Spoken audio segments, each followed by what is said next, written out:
Welcome everybody, welcome to the members of Klein Verzet. They celebrate the 55th anniversary of their association. Welcome to the members of Arago and welcome to KIVI Students Twente. You can see the banner over here.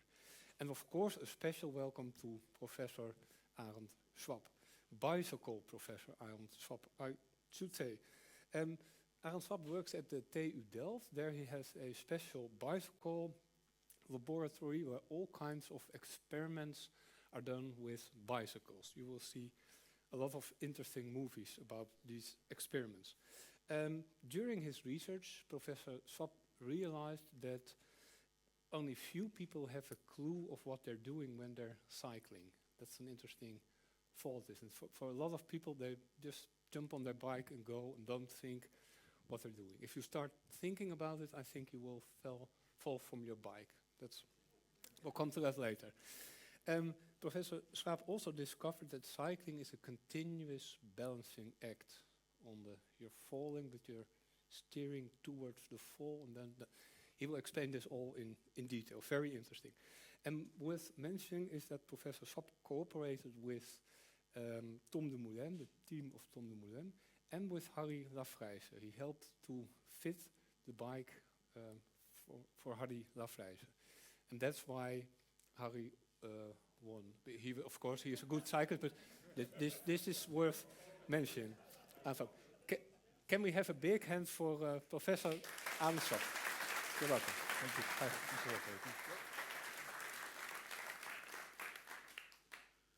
Well, first of all, it's a great pleasure for me to be here at Twente, coming from Delft. It feels always a bit like a rivalry, but I'm very happy to be here. As mentioned, I'm from Delft University of Technology. I'm retired there because they keep a very strict age there. I'm still like emeritus, as they say, but no obligations and no pay. So what can you do? So I'm now visiting professor in Lappeenranta, Finland, with a colleague and a friend of mine, and I'm very happy that I can continue my work there. Most of the work I'll show you here will be done at Delft in the last couple of, what was it, almost 25 years. The title is The Art and Science of Cycling. And yes, there is art in cycling. Because we sort of don't really understand what is going on. But there's also science going on, and I will show you that you can even publish in a journal like Science on cycling. Okay, there's a motto for this talk, and everyone knows how a bicycle is constructed, right? You have two wheels and a steering assembly. Yet nobody fully understands its operation, and with nobody I also include myself. So I spent a lot of time already, but still, some things I still don't understand. The work I've done, I could not have done it by myself. It is really the fruit of collaboration. Collaboration, of course, at TU Delft, with a lot of friends and colleagues. One I like to mention, Jaap Meijers, because he's also working here at Twente 2 days a week. And then at Cornell University, there I did my sabbatical year. In 2002, I think it was. At least that's where the whole research started on cycling, not here in the Netherlands. And then people from UC Davis and a lot of more other people. There are actually two key publications. One is in the Proceedings of the Royal Society on the dynamics of and balance and steer of a bike, a benchmark paper. And that's where we're among good people. That's where Isaac Newton published. And then the other one is a bicycle can be self-stable without gyro or caster, and that's in Science. So yes, you can write in Science about cycling. So let's do some observations. Here you see a movie, Jour de Fête by Jacques Tati. And it's an old movie. I'm an old man, so it's also an old movie. 1949. It's the postman who wants to rationalize things. And by how does he do that? Well, he takes a bike, and everything goes faster. Well, you see a bike moving by itself, and everybody thought, of course, well, this is a trick, right? Everything in the movie is a trick, so this must be a trick. It goes even around a curve, right? So people think, it's a trick. Bicycles cannot do that. It's a movie. Well, you'd be surprised. Bicycles can do that. If you pick up a random bike, you go to an open space, you push it forwards, it will stay upright. And we call that stable, right? It's very stable in this forward motion. But however, I always say it's super stable because you can hit it sideways, it starts oscillating, and in the end, the oscillation dies out. So it's a very stable system. And as an engineer, how many engineers are there in the room? Can I see hands? Yes, thank you. As an engineer, you think, oh yeah, this is a damped oscillation. But well, where is damping in the system? And how does the system work anyway? Okay, let's first look at the history of the bike. It started with Carl von Drais, 18-something, called the hobby horse. He propels with his feet. He has a steering assembly. And then he wants to go faster, so he puts pedals on the wheel, on the front wheel. And then he wants to go faster, so he makes the front wheel larger and larger and larger. And then this is the max. There is some anthropomorphic thing going on with your legs, right? But then you see, and I call it evolution, you see this nice jump in evolution. Suddenly you get a gearing here, so a transmission. But we still have the big front wheel. So that's evolution, pur sang. Huh? And then somebody shows, oh, but you don't need the big front wheel. Also a nice demonstration to make a small wheel to show you don't need that. Then we see some trouble with steering assembly, still a vertical steering axis.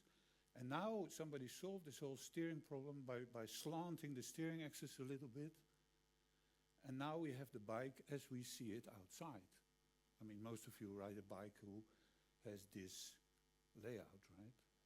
And the hallmark of this safety bike is pneumatic tires, a chain drive, and two equal-sized wheels. So nothing much changed since that time. And although in that time, people had the same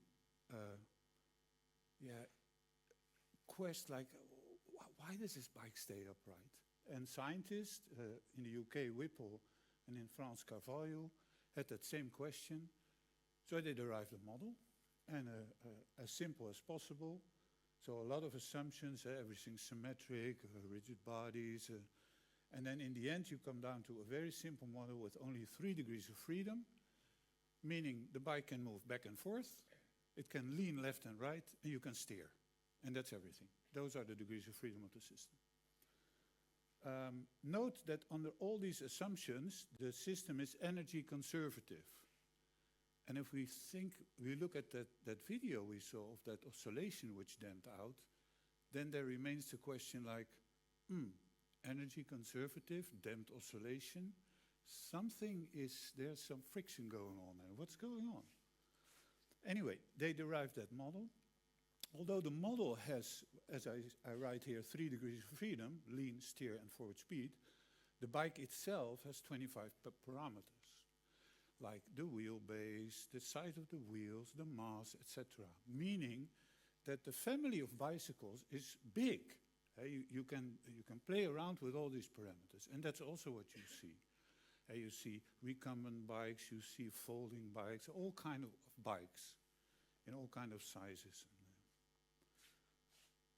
So what did they do? They took their Newtonian mechanics and they derived a model. They looked at the steady forward motion and they wanted to know when is that steady forward motion stable. And an important parameter is forward speed, because we see at 0 speed, bang, the bike falls over. And given some forward speed, that bike stays upright by itself.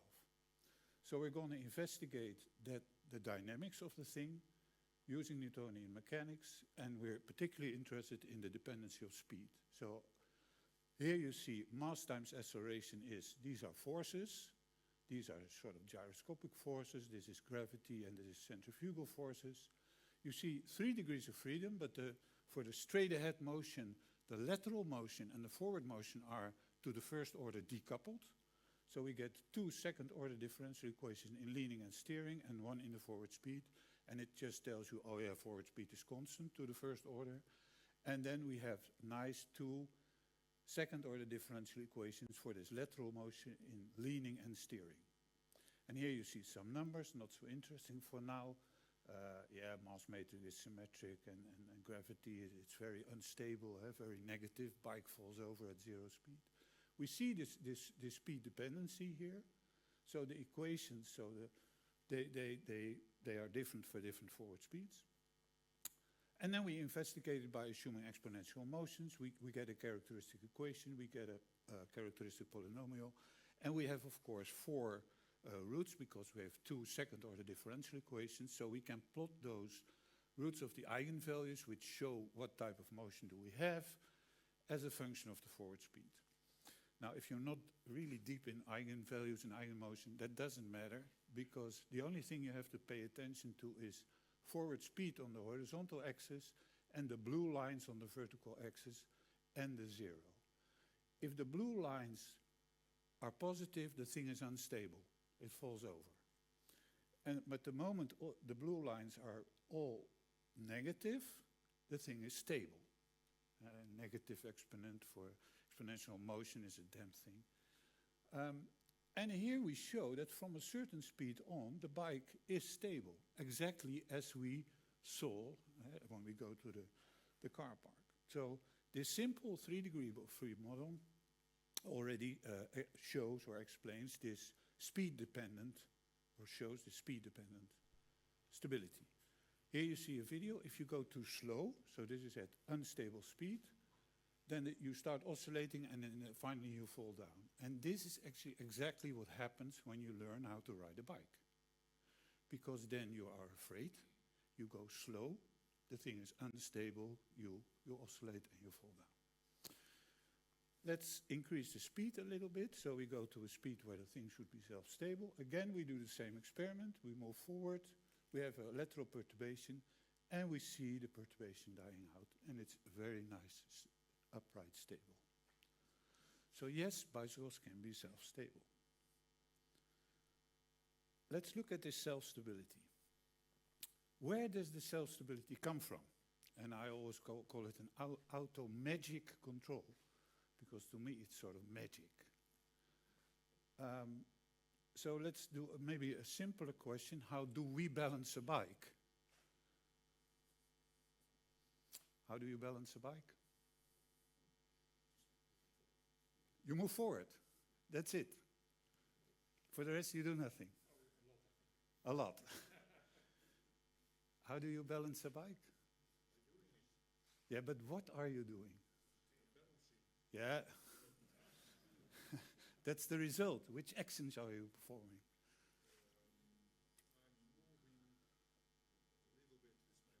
Oh yeah, you move your upper body relative to the bike. Yeah. You don't do anything with the steering? Automatically, maybe. How do you ride a bike? How do you balance a bike?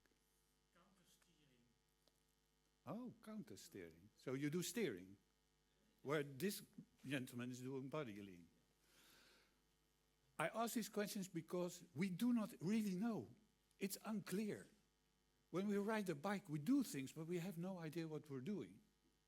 Some say steering, others say upper body motion. Okay, let's go to a bit simpler problem. A bike is like an inverted pendulum, right? 0 speed, it falls over. Let's take a very simple inverted pendulum. And I have an inverted pendulum here. If I want to balance this, what do? Well, if it falls to the left, I move my hand. If it falls to the right, I move my hand, right? So every time it falls, I put the support under the center of mass. So that's the way how I balance. Well, then it should be easy. So if I have a bike, how do I move the center of how do I move the contact points? I have to move earth, right? And that takes some trouble to do. However, on a moving bike, when the bike is moving forward, I have a steering assembly. And on a moving bike, when I steer to the left, my contact points go to the left. And on a moving bike, if I steer to the right, my contact points go to the right. So I have a very nice instrument to move my contact points in a lateral way. A very delicate instrument, my steering assembly. But that means that if you fall to the left, you have to steer to the left to get upright. And that sounds very counterintuitive. And that's probably also the reason why riding a bike is an acquired skill. It's not that you go to a shop, you buy a bike, and it says in the book, okay, mount the bike, you mount the bike, start pedaling, okay, you pedal. If you fall to the left, you steer to the left. That doesn't work. You have to learn how to ride, in some sense. So, to balance a bike, you have to steer into the direction of the fall. An anecdote, we have students also at Delft, and they have to do projects.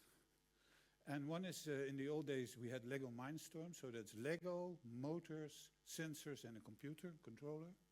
And usually they build a robot, because that was in the guidebook, I think, of the whole set. But Joep Mutsaars, he loved motorcycles and riding a motorcycle and so on.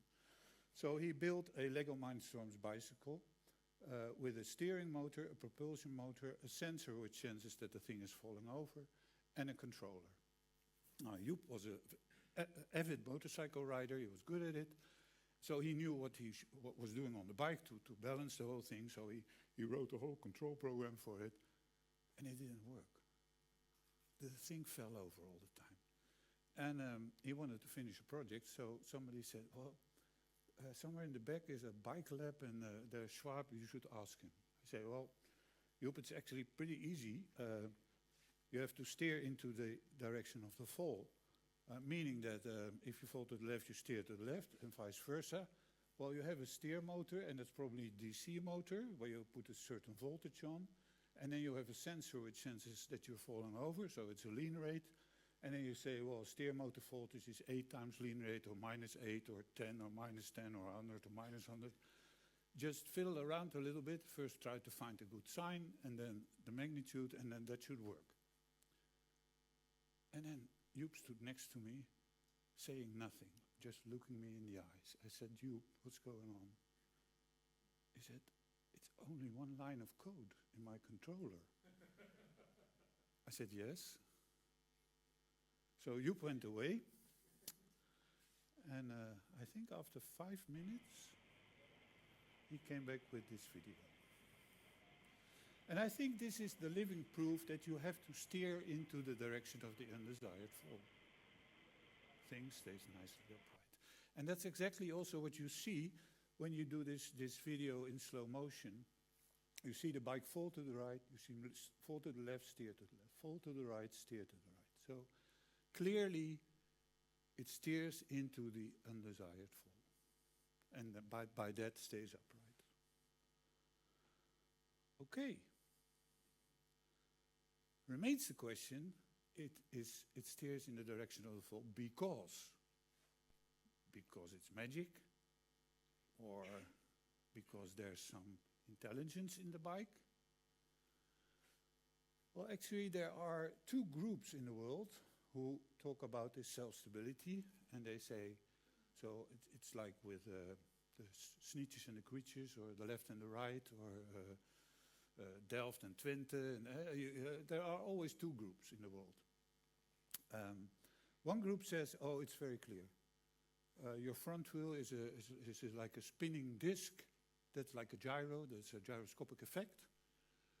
If you have a spinning disc and it's spinning about the one axis, you tilt it about the second axis, you get a torque about the third axis. It's a 3-dimensional thing, and it's obvious that that's, of course, the thing which, if it falls over, then it steers in that direction. Must be that. No, said the Creatures or Sneetjes. No, that's not the case. That's a minute contribution. That's very little, and that can't be enough. It's about the steering geometry.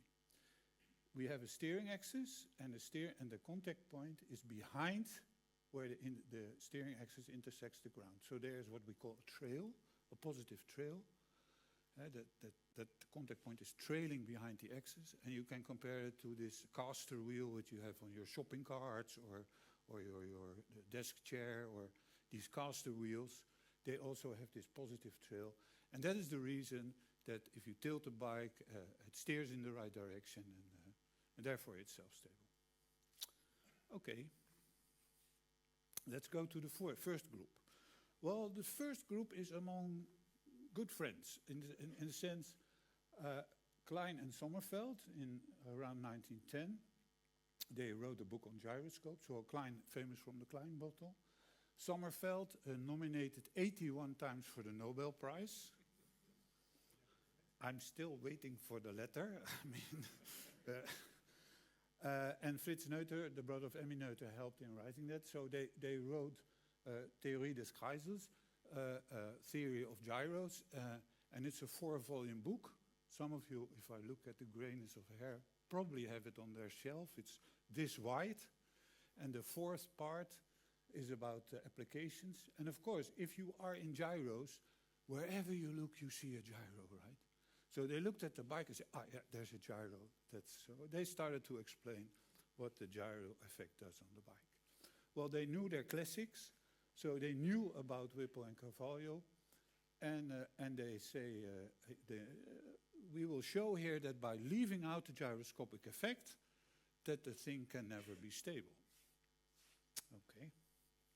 So they go into a lot of math, and they say, yeah, clearly stability can only be found in this speed, and it's only possible because of the gyro effect, because if we cancel that, it's never stable.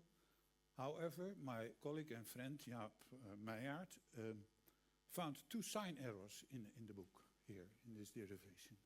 So, and if you correct for those 2 sign errors, then it's not so obvious that if you kill the gyroscopic effect, that it's always unstable. I mean, other things are then also playing a role. So that is one thing debunked. And mind you, after 1910, everybody repeated the story of the gyroscope, because Klein and Sommerfeld are somewhere up there. Then in 1970s, there was it was a doctor of chemistry, I think, David Jones from Cambridge, and he was interested in the stability of the bike. He was at least interested in how easy can I control the bike, and the idea was that the stability of the bike also helps in that sense. Well, he knew his classics too, so he knew Klein and Sommerfeld, so he built a bike where he had a wheel mounted counter-rotating in front, and they're in one frame, so the net gyroscopic effect is 0. And as you can see, Mummy, I even can ride without hands. No problem. So the gyroscopic effect, bogus. It's not important. It's minute. And then he tinkered with this trail, with this thing. He made a very large trail, and he made even a bike with negative trail. Well, he said the large trail is very rideable, it's very good. The negative trail, very nervous bike, I cannot ride without hands. So he went into an analysis where he used potential energy to show that the trail is a dominant thing for stability. However, if you only use potential energy, well, the potential energy of the system at rest is totally identical to the potential energy of the bike moving. So that analysis doesn't work. And if we then correct for the motion, then again it's not clear that trail is the dominant factor which keeps the bike self-stable. Remains the question, what makes a bike self-stable? Well, we have the equations, right? We have the model, we have 3 degrees of freedom. We can play around with these 25 parameters. We can form this characteristic equation, and then we can apply the Ruth-Hurwitz stability criteria that all these coefficients have to be positive.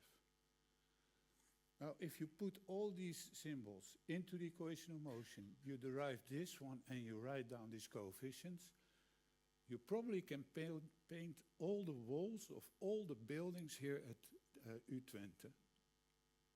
And then it's undoable to just follow like this must be larger than that. And it's an undoable thing. Too many parameters. So we make the problem simpler. So we leave out all these essential things. So we make a bike on skates, so there's no gyroscopic effect. And we make a bike where there is no trail. So the steering axis just hits the ground at the contact point. And then we make it even simpler. We just take 2-point masses. So then we have a system with only 8 non-zero parameters, and then it's sort of doable to write down all these stability conditions and stitch from one way to the other to find the condition for which the configuration is stable or not. Well, it was possible to find for this configuration when this mass is in this area and here it's unconditional and here it's conditional. But anyway, for such a contraption, it's possible to have a system which from a certain speed on is self-stable. All the black lines are negative, so damped out thing. Stable without gyro or trail. Now, to test is, of course, the pudding to eat, right? So we make the pudding, the bike in this case. We could do it on skates. We're good at skating here, but we do with a counter-rotating wheel, right? On top of it, we have a counter-rotating wheel. Then we have these point masses. Of course, it will tip over, so we put a point mass at the back here. We make it a little bit smaller than a bike, so it's manageable. It's about 99.5% gyro-free, I mean, with all the dimensions and so on. And we make a negative trail. We do that because, in reality, you always have a finite contact region. It's never a point contact. And to be, that the reviewers will not say, yeah, you have finite contact, so you do have a positive trail. We make sure that by doing a negative trail, that this contact point is either on the axis or a little bit in front, but never behind. Okay, then, so we have the theoretical one, then we build one, we measured it, we compare it, and well, about the same prediction for stability. So if we test this one, it should work, right? So we go to a gym, we bring the thing up to speed, and we release it, fingers crossed. Yeah, stays upright, no problem, stable. Is it self-stable? So let's see, so we bring it up to speed, we hit it sideways, it oscillates, and it stays upright. So clearly, a bicycle can be self-stable without gyro or caster effect. And that was the topic of our paper in science. And the question remains, of course, but what makes it then stable in this case? And yeah, the only answer I can give is because it steers into the direction of the fall, right? And if it's not gyro, which helps with the steering, and if it's not trail, trail being that the lateral contact forces are behind that axis, then it must be, in this case, the mass distribution. So then you have to do this thought experiment, like, okay, the thing is falling over, this mass is high, so if this is falling over, it's slow, and this mass is low, so if this is falling over, it's quicker. If the bike moves, for instance, to the left, then because the mass is in front of the axis, the steering will also go to the left. So apparently, this mass distribution makes it steer into the direction of the fall. So in this case, it's the mass distribution. But the bottom line is actually that there is not one necessary thing for the self-stability. Yeah, the rule that you have to steer into the direction of the fall. But how you do that, you can use different physical aspects of the bike. You can use this mass distribution, you can use the contact force due to the trail, or you can do this gyroscopic effect. And you can play around with it, meaning that you can make all kind of bikes which are self-stable. And it was even possible at Delft to make a bicycle with rear wheel steering, which is self-stable. Whereas initially you would think, no, this is not going to work. But yeah, tinker around with all these parameters and you can find it. Okay. So now we know about the bike. But I was going to talk about cycling. So for cycling you need a bike, so we sort of know what the bike does. Now we like to know, rider control and handling, what does the rider do on the bike? Here you see two pictures. One is very famous. That's my daughter. Of course, she was a study object. All my kids were study objects in cycling. And she's now a bit older, I think, something like this, studying law at the Erasmus. But anyway, I used her as a study. Like, how do you learn how to balance and control the bike and handling? A question for the audience. To turn right. What do you do? If you want to go right with your bike, what do you do? To the right. Stay right, right? Yeah, sort of stupid question. Stupid guy. Lean to the, yeah. Yeah, that was the leaning. That was the steering. Yes, we want to go to the right, not to the left. You want to follow? Well, actually, that's a perfect answer. That's exactly what you do. You have to briefly steer to the left, and then you let go. And then it will go to the right by itself. And what is the whole idea? Well, the bike in itself is very unstable, right? And if you want to go in a corner, you have to lean in that corner. Otherwise, you fall out of the corner. How do you lean on a bike? I mean, unless there's somebody next to you, there's nothing you can push against. Of course, you can do this with your body, but immediately the bike goes the other way. So the net effect is very small. The net effect for upper body motion is small. So that doesn't help. But you have that wonderful steering assembly. So if you steer a little bit to the left, it immediately falls over to the right, and then you let go. And here you can see that also in the video. So we move forward, and after 1 second we steer to the left, bang, the thing falls over to the right. And you even can let go of the handlebars. It will steer into that direction. So that is the way how we control a bike. The topic is already somewhat older, of course, about balance and control. In the 1970s at Delft, they did a study by the Ministry of Transport. They wanted to know, is it dangerous to ride on a bike when you are intoxicated by alcohol or drugs? They didn't know, right? So then you ask scientists, like, is it dangerous? And then the scientist is very careful, so he says, now we're going to build a bicycle simulator thing where we can study the human subject. And then this was the control group, so they study the control loops, and they look at the gains, and they look at the delays, and then they see, oh yeah, if you are not under the influence or under influence, what goes on. It was very easy to find test subjects, of course. You either could drink vodka or you could smoke marijuana. And the outcome was also very obvious. That if you are intoxicated, then your gain goes up, and also your delay goes up, and that was it. So then the advice to the Ministry of Transport is you should not ride a bike intoxicated by alcohol or drugs. And that became a law, I think, in the Netherlands, right? I'm not so good at law. Oh, no. I should ask my daughter. Yeah. Okay.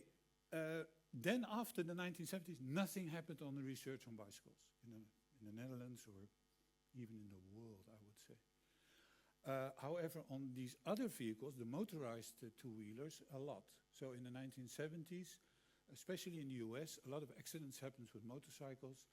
And the question of the DOT, Department of Transportation, was, is it an inherent dangerous vehicle, the motorcycle? It's a really American way of saying the vehicle's dangerous, we should ban it. And David Weir started his research, theoretical again, about the control systems and so on. And there was a funny story on that. The idea was maybe a rear-wheel steered motorcycle is a lot safer than a front-wheel steered one. So they built one, and it was very safe. Nobody could ride it. It was impossible to ride. Anyway, so this research on motorcycle continued, but on bicycle nothing happened. We were interested in rider control and handling characteristics, actually, to find out what it is. Well, the first thing you do is observation studies. So you put a camera on a bike, looking at the rider. We got that from we had to do something for a television program. And then they mounted the bike on the rear frame, looking at the rider. We thought, oh, that's cool, because then you see the relative motions of the rider. And a lot of other sensors on the thing. And then you do a ride into town, and then and you record the whole thing. And then, yeah, it sort of works, but there are some problems on the way. And of course, if you have video, you can see that. But if you look at the data, you have no clue what's going on. Something strange is going on. And so that was not a very controlled experiment, right? So we rethought the whole thing. I thought, hey, we have friends at the Free University in Amsterdam. They have a very large treadmill. What is it, 3 by 5 meters? Can go fast. You can even have a slope on it. So why don't we do it there in that safe environment? There's a harness, etc. So I took a bike and I started to ride on the thing, and well, it turns out to be not so easy to ride on a treadmill. Of course, I'm an old guy and I'm a bit stupid, but I sort of know how to ride a bike, right? And the problem is, of course, that on the treadmill, you have no optical flow. So you get this jinx in your brain that on one side your brain tells you, oh, I'm moving, but the other side tells you, you're not moving. And then you stiffen up, and if you stiffen up, you do all kind of crazy things and you'll fall down. So you have to either look into infinity or look at your front wheel, which is rotating, and then you quickly can ride that thing. And it's of course, at constant forward speed, it's totally identical riding on a treadmill as riding on the open road. Physically identical. So we mount all these markers on the rider. We want to know what is the person doing, what is he moving, upper body or steering, or what's going on at various forward speeds. We of course, on the one side you see the video recording. Here you see the nicely the constructed one, and from this one we can subtract all the data about what is moving and so on. Well, the data is of course enormous what you get, so we have to do a thing called principal component analysis to subtract all the major and minor motions and in the same frequency. And then the conclusion is if you order them in order of magnitude from large motions to small motions, the first one is leaning and steering together, coupled, of course, if the bike leans and steers. Then yawing, the orientation, then pedaling, of course, in the case where we were pedaling. Then we see upper body motions, but this is flexing of your spine, and that's, you have to pedal, so you have to do something. Upper body sway, because the bike moves again. And then here you see steering going on. Then we have a second order bounce, because you have 2 times that you push down on the pedal in a cycle. And then here's an interesting one. It's a minor motion. It's the knees moving in and out. And do you remember that picture from Einstein on the bike? When he was going around the corner, one of his knees was out, right? And we discovered that, at very low speed, so here you see the speed, at very low speed, the dot is the knee motion. The knee motion is dominant. A lot of knee motion is going on. And not so much the other body parts. And then when the speed increases, the knee motion goes away, the lateral knee motions, and then it's mainly about steering and the flexing and so on. So that was very insightful. Here again you see a reconstruction at slow speed, and hopefully at slow speed you see those legs also moving. Well, anyway. Then on the theoretical side was again the question about controllability. Is the bike always controllable at every forward speed? That's a nice question for control engineers, right? Controllability of the thing. And then the question, do you control it with your upper body or do you control it by steering? So we built a model again of a rider on a bike, a little bit more degrees of freedom because now you can also do upper body lean. So you have leaning and steering, and we see that as 2 control inputs for the system. Then again, we look at the eigenvalues and eigenmodes, and we only have to look at the unstable modes, because those unstable modes we like to control. The stable ones, they go away for themselves, they're not so interesting, but the unstable ones, so weave and lean 1, well, weave is this oscillation which you saw, and lean 1 is that your upper body is just falling over, right? Because in the model there is no posture control. There's no control whatsoever. So this upper body falling over, this is the weave. And then we have two modes, steering and leaning. Now, in a normal sense, you look at controllability. Either it's controllable or it's not controllable. However, that doesn't tell you much about the ease of control. So we use what we call modal controllability, where you look at the eigenmode factor and the control input factor. And if they are in the same direction, if they're close to each other, then it's very controllable. And if the eigenmode is, say, perpendicular to what the input is, then you can input whatever you want, but nothing will happen, right, for that mode, in a nutshell. So, and we say that's then the cosine beta of that, but it doesn't matter. If this is 0, if the angle is 0, they're aligned, and then it's very controllable. So let's first look at leading, so upper body lean. How do you control a bike? Well, there's nothing much close to 0. And we have to do lean 1 and weave. The rest we can forget. So let's look at lean 1. Well, lean 1 we can control. Oh, that's good to know. So we're able to keep the system stable. But weave, I mean, it's almost 90 degrees. So this weave mode, it's very hard to control with your upper body. It's doable. It's not 90 degrees. This is really an uncontrollable speed, but it's very hard. Now look at steering. So again, we look at lean 1 and weave. Lean 1, okay, doable. We don't want to do that with steering because posture control we usually do with some other muscles here. But look at the weave, almost close to the 0. So I think this is a theoretical proof also that to balance a bike, you do mostly by steering. And you balance it by steering into the undesired fall. Then, of course, the question arises, yeah, but I can ride without hands, right? So, are you steering then? Yes, of course you're steering, because you move your upper body, then the frame moves, and because the frame moves, the steering moves. It's an indirect way, and as you can see theoretically, but also from experience, it's harder. It's far harder to balance your bike.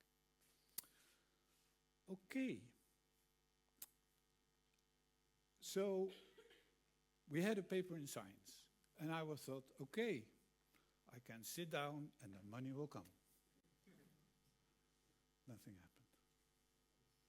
Well, then I write a few grant proposals. All declined.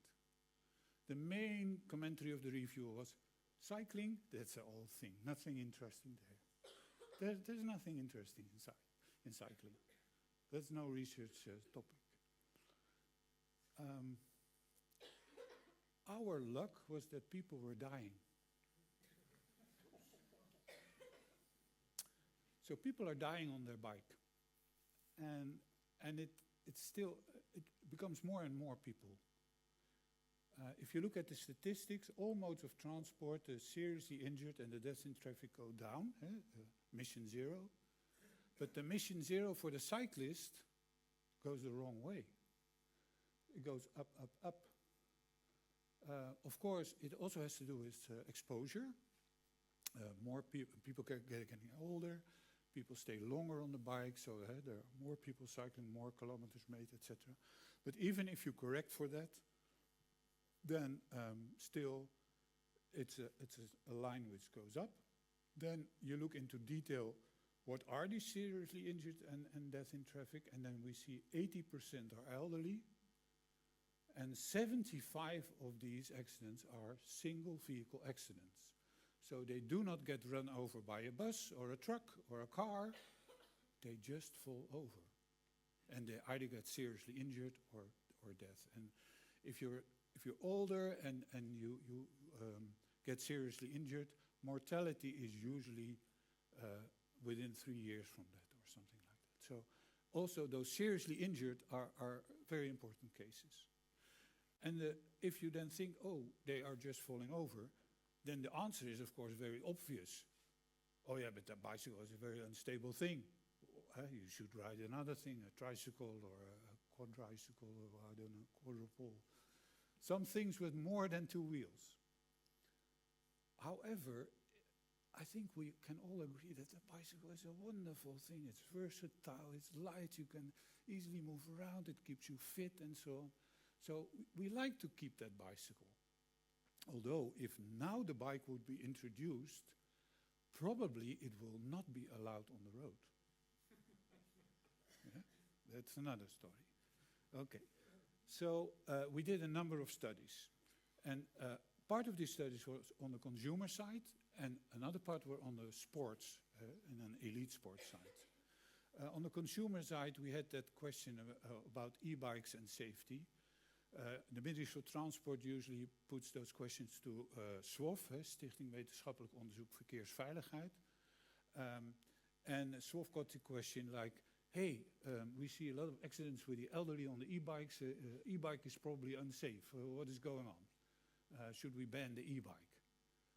Likewise, now there's something with fat bikes going on, I think, another story. But then it was already e-bikes, dangerous. So we started a study where we had an e-bike and a normal bike, and we had 2 groups, middle-aged and elderly, and they just cycled on the open road, and we had a distraction thing, and then we looked, do they perform a lot worse, elderly? And the answer was yes. On a regular bike, they perform a lot worse because they go slower, they don't follow the traffic, and if they go on the e-bike, it's good because they follow the flow, they still have attention for all the other stuff in traffic. So e-bikes are not inherently dangerous for elderly. So that myth, hopefully we got rid of that myth. Then we started to do it in sports engineering. We have an Institute of Sports Engineering at the TU Delft. We started to work with a giant Alpecin team. The names of the teams change all the time, but the riders stay the same. One of the first questions was optimal power distribution in the time trial. And it was a really very mathematical study first. And later on, we applied that also for the team trial. Then, so I'm going to show a number of projects now. For the consumer industry, you see this shimmy of the bike. And they were really like, oh, what is going on? How can we solve this? Why did it suddenly occur? Well, because most of the electric bikes had a step-through frame, which is a bit more flexible, and the mass distribution was a bit different, and people were just relaxed riding like this, not really holding on to the handlebars. So we were able to make a tool, a mathematical tool, where they put in the parameters, and they can predict shimmy or not, and change the parameters of the bike. The other thing is steer assist. So, well, if the thing is unstable, and you have to steer into the fall to make it stable, why not put a system on that steers into the fall? So we have a motor on that and a controller, and this is a prototype, and it's called steer assist, and it just applies the torque to steer into the undesired fall. And it's a very nice system. It makes you very relaxed in riding. You still have to do some control, of course, because it's shared control or assist control. Then we needed data on tires because we were doing the shimmy analysis. We needed things about tires. Well, what the manufacturer could tell us about anti-puncture and a bit like rolling resistance, and that was it. If we say, what is the camber stiffness of a bicycle tire? They said, the camber what? Okay, so that didn't work. So we needed some nice tire data. We had a drum at Delft, so we could test them.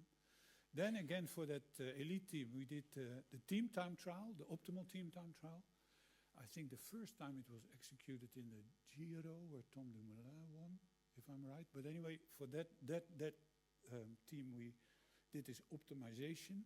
So we have 4 riders, meaning we have 4 engines, and we have 4 configurations with 4 types of cars, you could say, resistance, aerodynamic resistance. And then, well, you play the optimization game, right?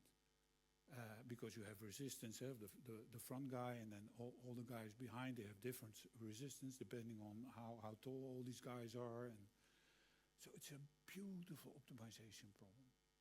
And then you find a solution, and it is rider 1 stays 3 seconds at the head and goes down to position 4, and then that rider stays there for 6 seconds and goes to position 6. And so we had it all worked out for that race. So we gave that to the coach, and then he said, we're not going to do that. I said, we're not going to do this. It's the optimal solution, man. That should work. Why not? I said, we cannot execute this. The communication between us and the riders is just this one earpiece, and everybody hears what is going on, and it's a chaos, and it's undoable. So we immediately started another project together with KPN about communication of the riders to the cloud, and the cloud to the coach, and we had a beautiful thing until, of course, it was banned for races, and nobody was interested anymore. But we made a bit simpler one where we say, okay, you have to always go to the back. That was doable. And then the only thing was you had like 6 seconds, and then the next one 8 seconds, etc. And if I remember well, in that Giro, everybody was looking at that team from Tom Moulin and saying, hey, they did pretty well in the team trial. How can? And then I always had the idea that we contributed a bit to that. We like to do experiments with people on bikes, and that's dangerous. So what we like to build is bicycle simulators. So we started with a bicycle simulator where you have haptic feedback, so you feel the forces on the handlebars, because that's important. Shoulder check? To understand what the status of your bike. We have nice visual feedback with this Oculus. However, this thing is not leaning. There's no lean motion yet on this thing. And I always call it the simulator with a bucket, because you get horribly sick on the thing. Really? I mean, it's so engulfing, this visual environment, especially if you have the head-mount display, so realistic. Even if you go up a hill in the virtual environment, you feel it in your stomach, although you're not going up. But then if you steer, you expect that the thing leans, but it doesn't lean. So that was not good. So we said, no, we really need a lean. Then the tax company who made trainers, they were also interested in trainers which have more realistic motions. And then we devised this thing where the contact points of the thing really move as in a bicycle. So, and the top is, it's just a bicycle. It's just pedaling and steering and the whole thing. And then the mechatronic stuff moves those 2 contact points according to the model. And it's very realistic cycling. It's just real cycling. For tax, it was, I think, not really interesting as a consumer product in the end. For us, it's also not interesting because we cannot control the leaning, because it's just like a bike. So it doesn't make it much safer if we want to control things. But it was a nice experiment. Then the next step for the University of Groningen, we made a bike simulator where you can mount and start cycling and stop and dismount. That was one of the consumer demands in this case. And so we made a simulator where you have a motor for steering, which gives you feedback. You have a motor and a whole contraption here which controls the leaning of the bike according to the model. And of course, you can pedal, and there's resistance for the pedaling. But the thing really behaves like a normal bike. If you steer to the left, the thing falls over. But now we have knobs where we control how much unstable is it. So the idea is that this could also be used for rehabilitation, for training purposes, or assessment of riders. How good can you cycle in that very safe environment? Then on the sports side, as I said, we worked with that team, Giant Alpecin and Sunweb. And of course, we also worked together with the Olympic track cycling team. I will talk a little bit more on both topics because I understood that all these cyclists are here and are interested. So I will talk more in detail about this downhill thing, like why is one rider faster than the other, and I will also talk a little bit more in detail about the new track bicycle for the track cycling team. So descending techniques in road cycling.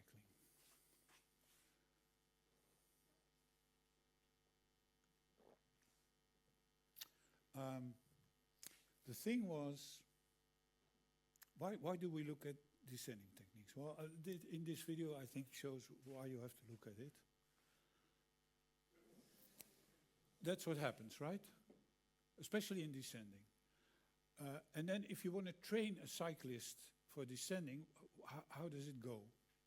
Well, then, let's stop this one.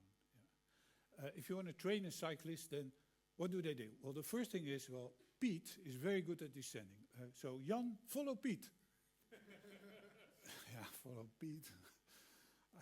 That's dangerous, right?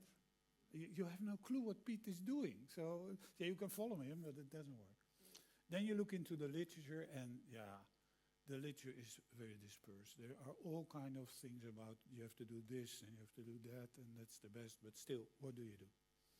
So, again, we started with observations. So we took a bike and we put all kind of instrumentation on it so we can say, where is it on the road, where is it heading, and how much is the rider leaning and steering.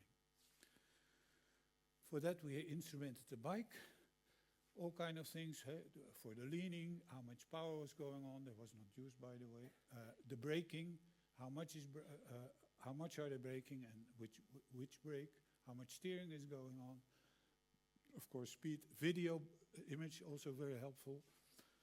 And then we did tests, exploratory tests, like a 1 kilometer downhill. Professional trainers, they had to do 4 trials to get a bit used to the parcours. And as fast as possible, no pedaling, because we didn't want this harmonic distribution, disturbance to the system. And they had to stay in the right lane because there was upcoming traffic, yeah. We could not close that section, unfortunately. It was in La Plagne, very nice downhill section with a lot of bends and really downhill. I'm gonna, with respect to time, I'm gonna move a little bit. If there are no cyclists here, then professional who ever did downhill, well, I want to show you how scary it actually is.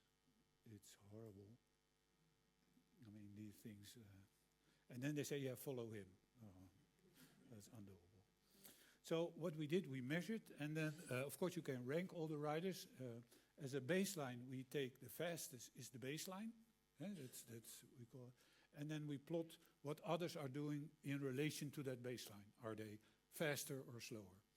And then you see this rider, I think it's one.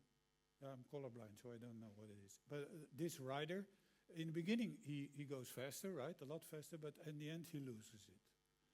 And then, if you look closely more, you see, of course, around corners, interesting things happen.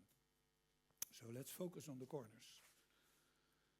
And then, we suddenly see that in the corners, not all riders do the same. And especially that the winner does a totally different thing than all the other riders in the corner. So all the other riders, what do? They enter the corner, they start braking, they release, and they brake again. And what does the winner do? No braking, brake hard, and then go. But yeah, you need to learn that in some way. So the idea of the project was to have these augmented vision goggles, and then riding with the augmented vision goggles, and then give them advice on when to brake and when to steer, etc., etc. I think that the project is still running, sort of, but the teams change all the time, so I think there's a hold now on the whole thing. The other topic, a new track bicycle for the Olympic Games. Okay, it was a very nice project. It was a multidisciplinary project, so it was initiated by, well, of course, by the riders, right? Because, they wanted to have a new bike. And they got their bike from Koga, usually. So Project Tokyo was a project initiated by the riders and the Koga company. And the partners were TU Delft for the handling and control thing. Pontis for the structural design. oxyflow for the aerodynamics. So, and we started 2.5 years before the Tokyo thing, which did not happen, of course, which was a year later, but we started 2.5 years before that by brainstorming, by just sitting together and talking about why do you want a new bike, what do you want from the new bike, what can we change, what can we not change. A lot of brainstorm sessions where all the riders were involved. And it was interesting because for me, the first question was to the riders, why do you want a new bike? And then they said, well, because we want a new bike. It was not so clear why they wanted a new bike, right? But then, if you observe the riders on their bike, what do you see? Well, for instance, here we see that the elbow and the knee have a sort of a conflict. There has to be some, you have to be careful not to touch with your elbow your knee. And here is even a more extreme case. Of course, this is this very big guy. But you could also say, well, okay, he's a big guy. Maybe the bike is too small. And riders, for some reason, they love small bikes. The smaller they are, the more they love them, something like that.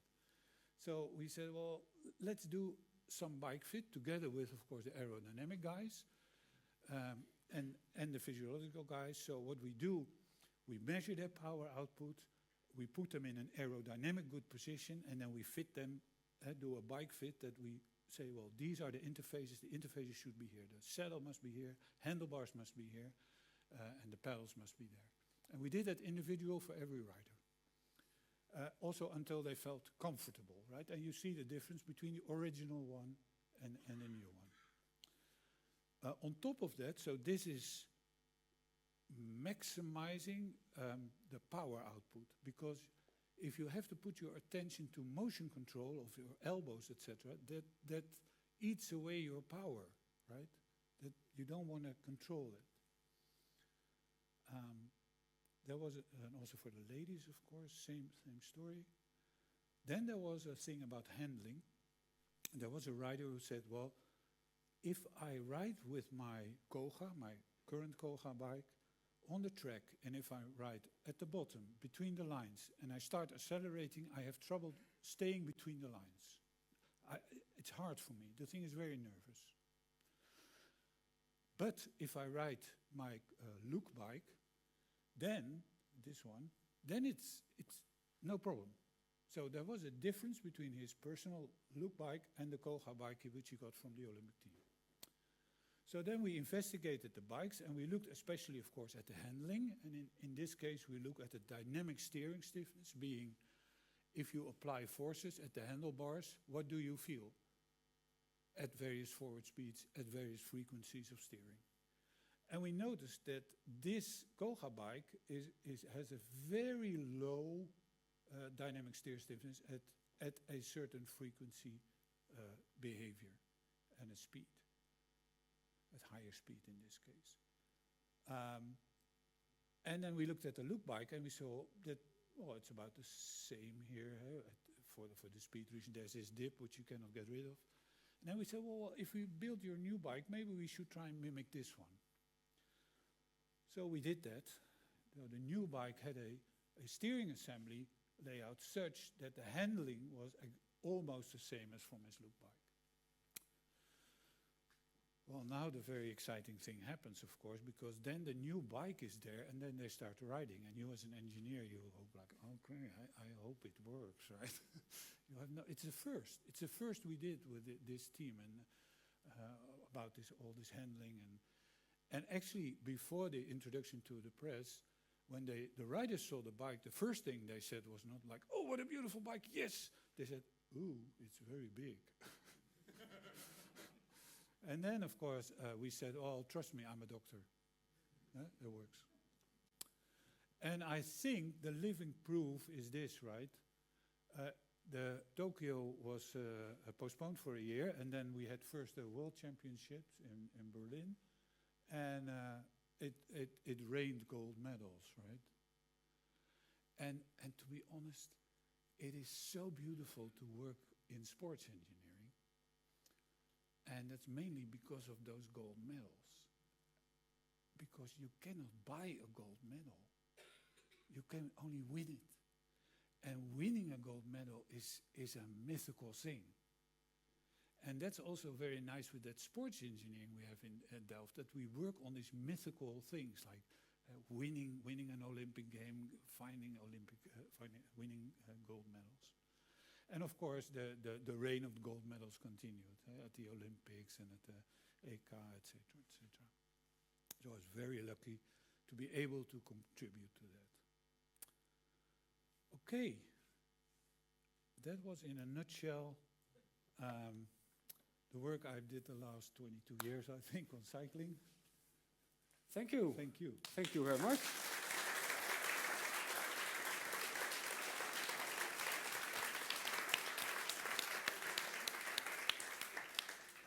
Arend, thanks for your amazing talk. You explained a lot of things.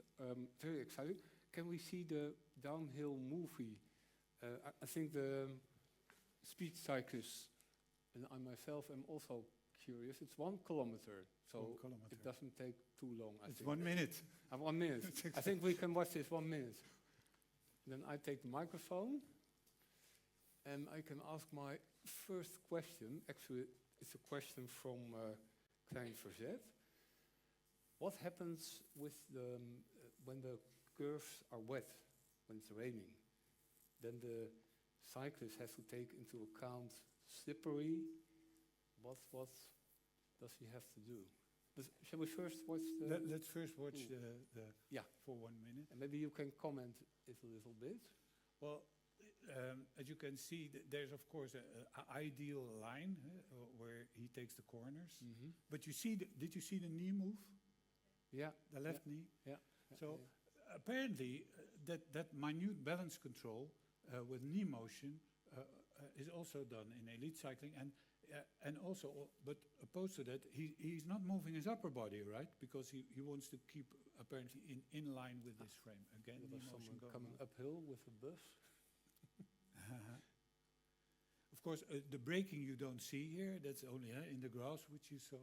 Yeah. And what's his speed? His Well, top 1 speed? kilometer, that's 1 minute. So his speed yes. on average is, Yes. so he must be even faster than 60 kilometers per hour on certain Goodness. pieces. Yeah. Aha. Yeah, and I think this is the end. That's the last corner. He's now braking, getting Incredible. up, and that's it. Yeah. But Yeah. what happens when the track is wet? Yeah. How careful must he be then? How much more careful? What's the... Well, the funny thing is that, sorry, I like to get this sheet back, and then I'm all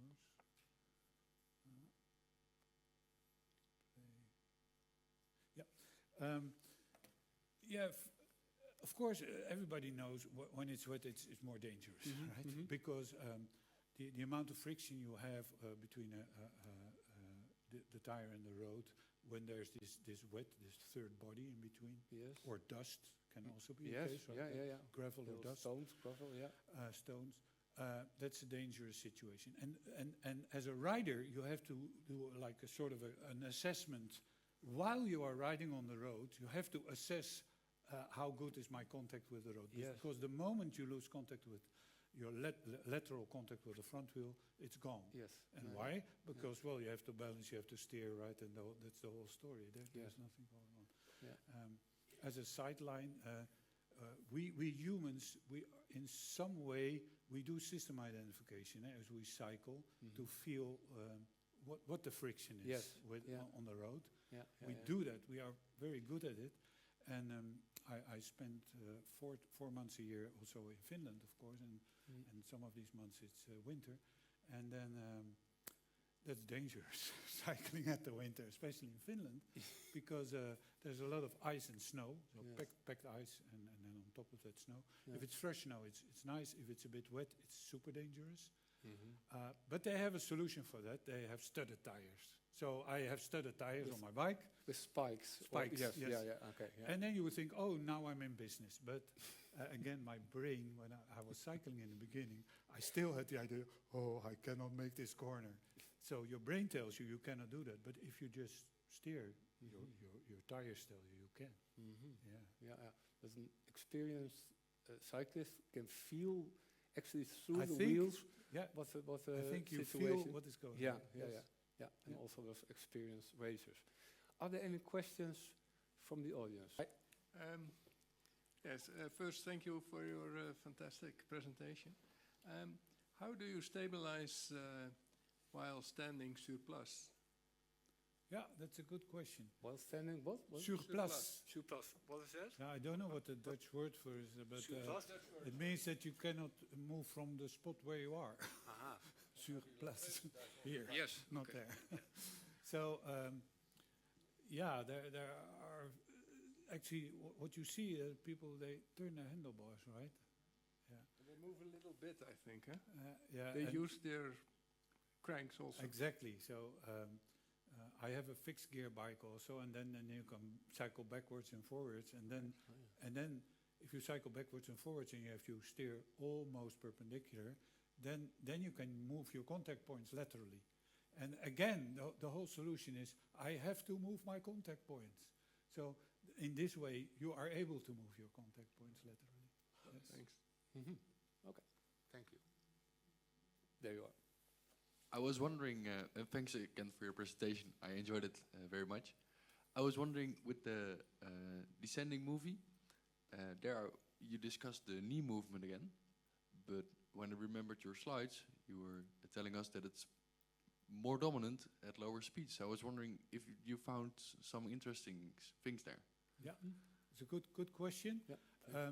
On the treadmill, when we looked at this cycling, the knee motion was used for the balancing thing at very low speed.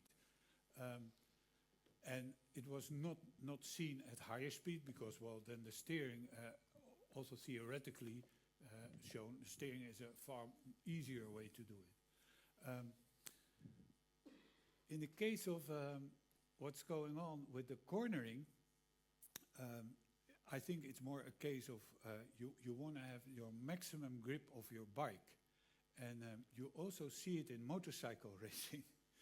So if you would not, let's go hypothetically that you're not moving your leg, or in the case of the motorcycles, you're not moving away from your bike like that, right?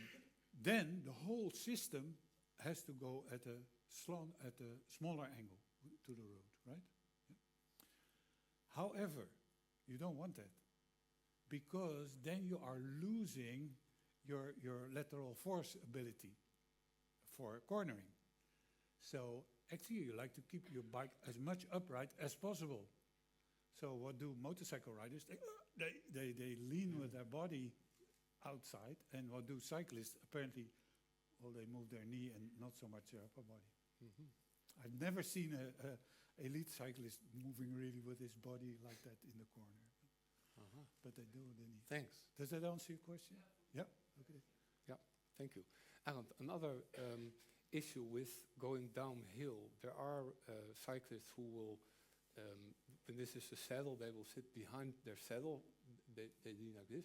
Other ones lean very much on the front wheel. Yeah. There's a difference in position. What's better? What's faster? What's safer? Could you say something about this? These different techniques?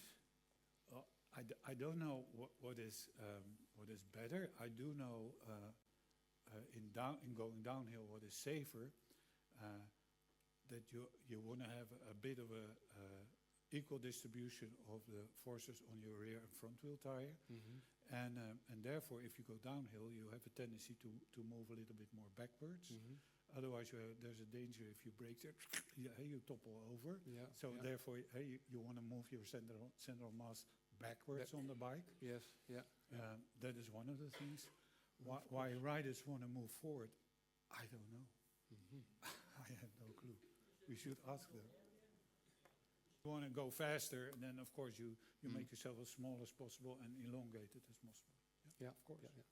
Going downhill, you found a heuristic for the cyclists, braking once and hard. Yeah. Do you know if the same heuristic is also valid for motorcyclists?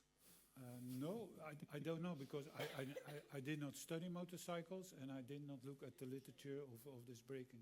It's the But- same? I imagine they get the same instruction. I imagine. Yeah. Okay. When you're on a very low bike, op een lichtfiets, I don't know the English word. Recumbent bicycle. Yes, Yes. but then it's more difficult to change your point of gravity mass, or your point of mass, because the moment is just very small. That should influence. Yeah. That would make it more difficult to steer, or not? Well, To keep your balance. well, yeah. Let's talk about balance on a recumbent bicycle, right? Balance, keeping your balance on a recumbent bicycle is more difficult than on a normal bicycle. And again, I like to refer to the simple analogy with the stick. If we have a long stick, it should be longer actually than this, then it's easy to balance, right? If we have a short stick, I mean, it's very hard. Yeah. And that's the same with the recumbent bicycle. You're very low to the ground, so you fall over very quickly. So there's not much time to control. Opposed to the old penny farthing, the bicycle with the big front wheel, right? You were sitting so upright. Everybody thinks, oh, that's difficult, dangerous. No way. It's simple. It's simple because you're so high up. You have all the time in the world to balance. And that is one of the problems, I think, in the recumbent bicycle, from 0 speed coming up to speed in that regime at low speed, staying upright. Then you have to do a lot of nervous steering, actually. Yeah. Okay. Nice question. Can I add? I want to add one more Yes, thing of to course, the balancing. What I do when I come to a traffic light and I want to balance, so usually you sit like this on the bike, right? You sit. What I do, I stand up. And if I stand up, I can balance at lower speed. Yeah, we should try it. What about the elliptical blade? I can imagine that you transfer your power in some different way on your chain if you have an elliptical blade, and does that interfere with the balance problem? We did look. Let me first talk about a non-elliptical blade, just a circular blade. Then when you cycle, you have this oscillating motion, which you, actually a perturbation which you apply to the bike by pedaling all the way. A student studied this and looked at the effects of it on cycling, and it was actually not so great, in the sense it was not so much affecting the balance of the bike. And in that sense, I guess that an elliptical blade would also not change so much the balancing effect. A lot of people think, of course, that an elliptical front blade is very beneficial for distributing your forward power for the forward motion.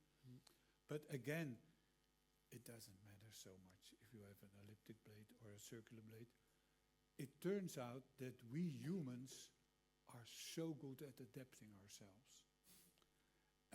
And in the US I had a bike with an elliptic blade and I rode that, and in the beginning it felt a bit quirky, but then after a while I was used to it.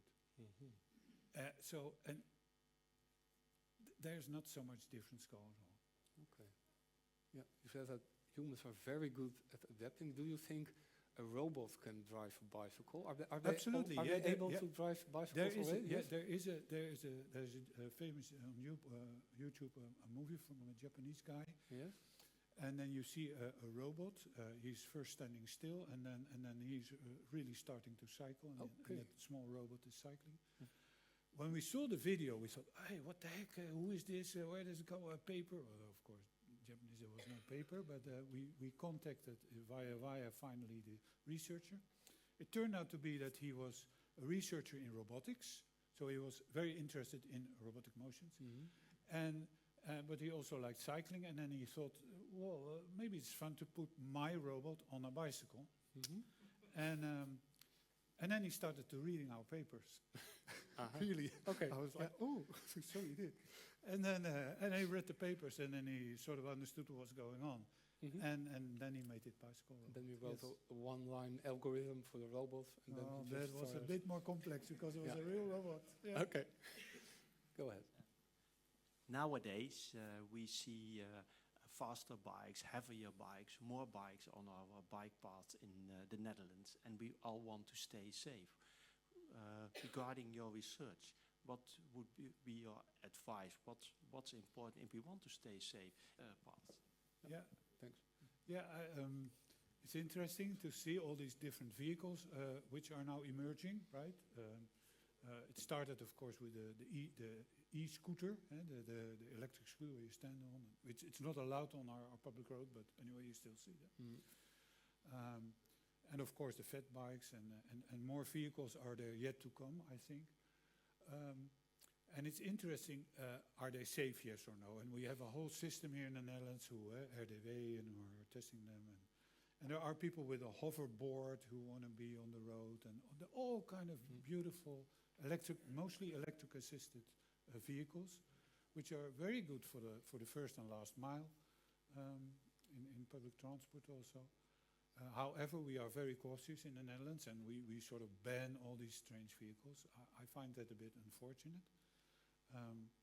That's a personal opinion. Then how do we keep it safe? One way is to study those vehicles and make sure that the vehicles are very safe. But another approach would be to say, well, why don't we designate our public space to vehicles which have a certain max speed? So, for instance, we say a bike path, who can ride on the bike path? Well, everybody who does not go faster than 25 kilometers per hour, period. He can go on the bike path. And then, if you want to go faster, okay, then you go to the road, right? So, and I think that in regulating that speed for different sections of the road, that there is a future, because then you have the opportunity to allow different vehicles on the road and not have for every vehicle a sort of a sticker like, oh, this can go this fast and only this age, and very, very complex scheme. And it allows also innovation. But then we have to distribute the space we use. And if you look outside and you look at how much space we get for the bike, and you compare that to the space we give to the car, then something strange is going on. And hopefully we will change that in the coming years. Thank you, Alan. Please, can you tell something about the influence of a rough road when you make vibrations up and down on the balance and the power going to the motions forward and upward? Yeah, good question. Yep. I can only say anecdotal, because we did not really study that. So from an anecdotal point of view for myself, and also a little bit from the modeling part maybe, by head I would say, yes, it takes more effort to ride a rocky road, right? And it takes more effort because you have more impacts on the wheels, which slows you down, so you have to put more work into the system. That's true. On the balance, yeah, it can also bring you off balance, of course, these disturbances. And since the steering assembly is very delicate, these bumps can push you off in the wrong direction of steering. Yeah, that's totally true. Go ahead. Good evening. Hi.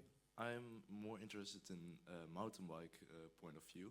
Did you ever study on stabilization on mountain bikes and how we move downwards from a mountain bike? Yeah. And what are differences from normal biking? Yeah, there are absolute differences. We did not study, so again, anecdotal from friends and colleagues, but also always with in the back of my mind the model, the forces, the tires, etc. What you do in mountain biking, and correct me if I'm wrong, is that you don't like to be connected to your saddle, right? You like to be out of the saddle, and because you want to move your bike underneath your body. And why do you want to move your bike underneath your body? Because you want to control your contact points, right? You want to control them also in the right direction, because we know, and that is the beauty of a bicycle tire, we know that if you have a bicycle wheel, and if you push on it, what we usually do, because it has to support us, and if you lean it then, it generates a side force. Tires are even maybe more magical than the whole bike in itself. So because of the local deformation of this tire, it generates a side force which is approximately proportional to the amount of lean angle you do. So a wheel where there's a normal load on it, if it makes an angle, then it generates a side force which is about proportional to the angle of this times the normal force. So meaning the net force is in the plane of the wheel. So if the net contact force is in the plane of the wheel, now we have a nice instrument to generate side forces. Because what do? We just tilt our frame. And by tilting our frame, we generate our side forces, and that's what you need to maneuver. Because in the whole case of going downhill, it's not like this straight line you go. You always have to get rid of those bumps and stones and tree things and so on. So you have to maneuver around. And in this maneuvering, you need side forces. And you can make these side forces by moving your bike left and right. And that's a lot of the things which happen. Does that answer your question?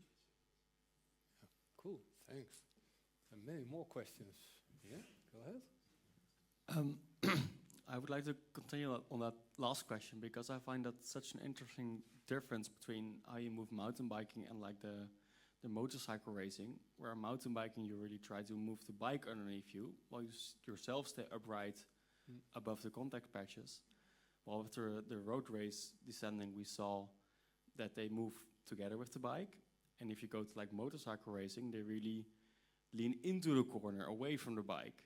So why is the difference between leaning the bike, going with the bike, or moving even further than the bike?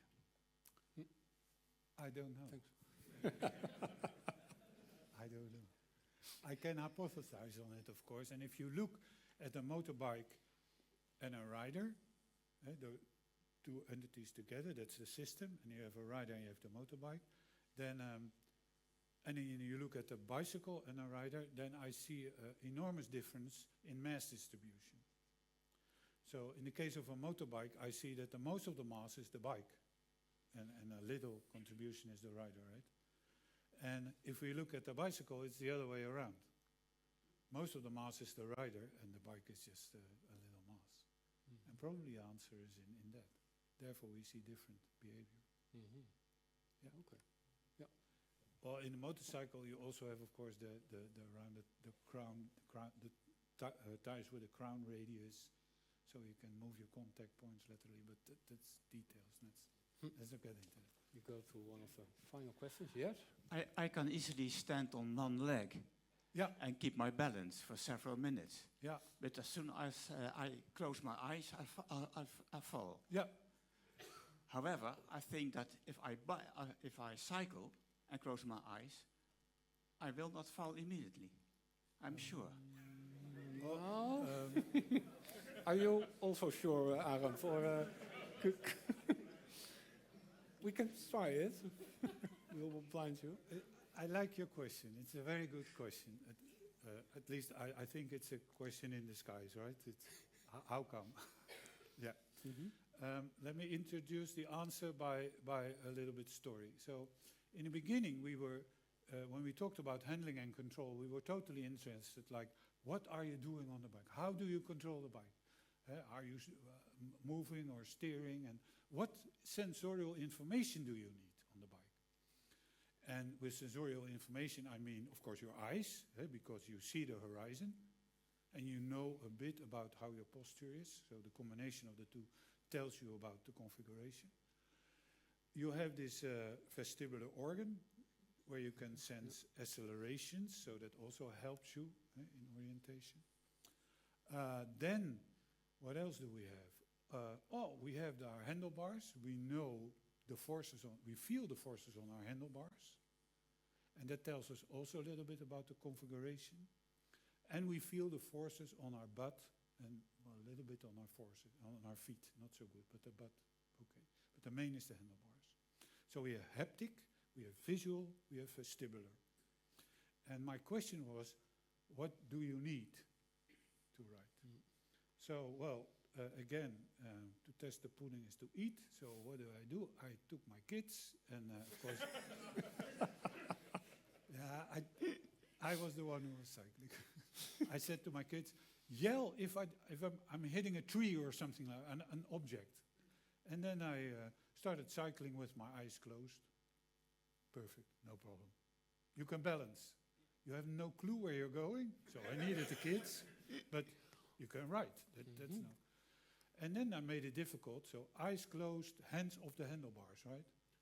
You can still cycle, no problem. You can balance. So probably there you got mainly vestibular and a little bit from your butt, like where is the bike? So then we build a bike where the saddle is wobbly with respect to the bike. And now it was pretty difficult to eyes closed, hands off. So that was a lot of information which you got fired. Yes. Does that answer your question? Yeah, thank you. Don't try this at home, Well, should say. please do. Thank you for your... May I add one of course. thing about don't try this at home? Yeah? I want all of you to try the following thing. And it's not so dangerous. It's to show that if you want to go to the right, that you first steer to the left. There are various ways to show that. Of course, you can make a puddle of water and then you cycle through it, and then somebody says left or right, and then later on you look at the tracks. Very complex. We're not going to do that. What you're going to do is you're going to cycle, and instead of holding the handlebars like this, you hold them with your open hands, and then because then you have a sense what you are doing. And you open hands, and then you push slightly with your right hand, just slightly, and then you will feel the bike is going, and you will feel that the steering assembly is then pushing back to you because it wants to go in that corner. And that's a very nice way of demonstrating that you really are steering to the left to go right, and vice versa. And another thing is, which you may know from memory, when you're very close to the curb, you know you cannot get away from it. Terrible. Your brain, an experienced cyclist knows, you do some quick, strange motion to get away. Because to go that direction, you have to steer in that direction. Yeah. And there is the curb, the stoop. So that's not going to work. It's horrible, yeah. Yeah, people are pretty smart usually, right? Okay. Arend Schwab, unfortunately we have to round off. Thank you very, very much for your insightful and it was a very nice lecture with beautiful movies and explanations. Pleasure to do. Yeah. Thank you very much. I want a big hand for Professor Schwab.